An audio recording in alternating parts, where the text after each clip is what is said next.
Hello, and welcome to a Forza Horizon 5 guide on Rivals. Rivals was first added way back in Forza Motorsport 4 and has been seen in every motorsport game since, and all installments of the Horizon franchise. Rivals is a game mode where you go up against a ghost player to try and beat their time on a specific track. You might have seen it in the bottom left hand side of the online tab in the menu. Click it and you will find four options: Horizon Rivals, Monthly Rivals, My Rivals, and Showcase Rivals. Showcase Rivals are rivals for the showcase events. My Rivals is where you can find all of your rivals, whether that be members in your club, friends, or just someone who you want to beat. Monthly Rivals are normally 2 to 4 rivals races that will refresh every month under the monthly events section in the festival playlist. In these, you'll be allocated a specific car, track, and weather conditions. It does not matter if you're slow, just make sure you do a clean run, meaning don't hit any walls, use rewind, or flip over. Then once you finish the race, it will be completed. Horizon Rivals is where you have the freedom of choosing your own track, car, and rival. That said, here's some tips to help you be more competitive. Tip number 1. First off, you need to know where your best chances are of getting high onto those leaderboards. Bear in mind that the lower car class you go, the less populated that leaderboard will be. Try D, C, or B to start with, and then, if you're feeling confident, work your way up to A, S1, and even S2. Here's the difference between a D class and S2 class leaderboard: a difference of over 2 million players.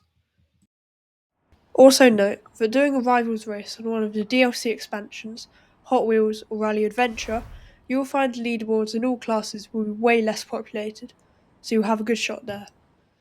Tip number 2. Know your car and setup. If you're struggling with what car works best with this track and car class, scroll to the top of the leaderboard and look at what car you see most commonly.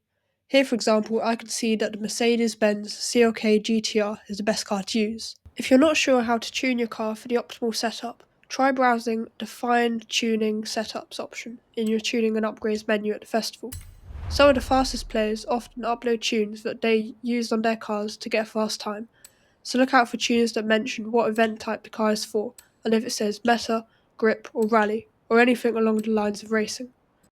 Tip number 3. Watch out for hackers. You can often spot hackers on the leaderboards by looking for the following things. A. A ridiculous time.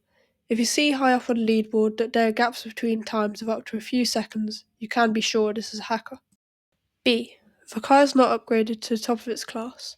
If you see someone high on the leaderboard using a car that falls short of the car class, such as D450 or A730, then they will most likely be a hacker, because the most competitive cars will always be at the top of their class, D500 or A800. C. They are using an odd car compared to the rest of the people up on the leaderboard. An example includes the Mercedes-AMG CLK GTR. This is one of the best cars to use in S2 class dirt and cross-country racing. If you see someone high on the leaderboard using McLaren 720S, you can safely say they are a hacker. So, combining all of these tips I've told you so far, you should hopefully get a run something like this. So in this run, you may have seen that I briefly looked at the top of the leaderboard to see which car is most competitive.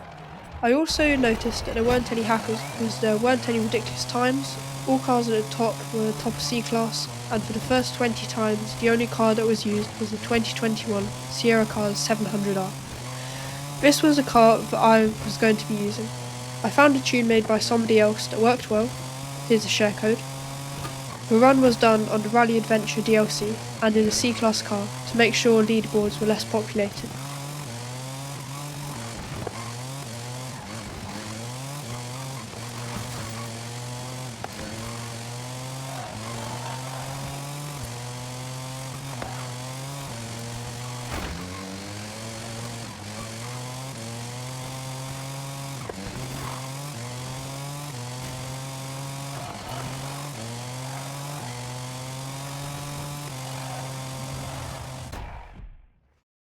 Now, after that, I came 50th. Not bad considering this is the first time I drove this track with the Sierra Cars 700R. So that's about it. Thank you for watching, and I'll see you next time.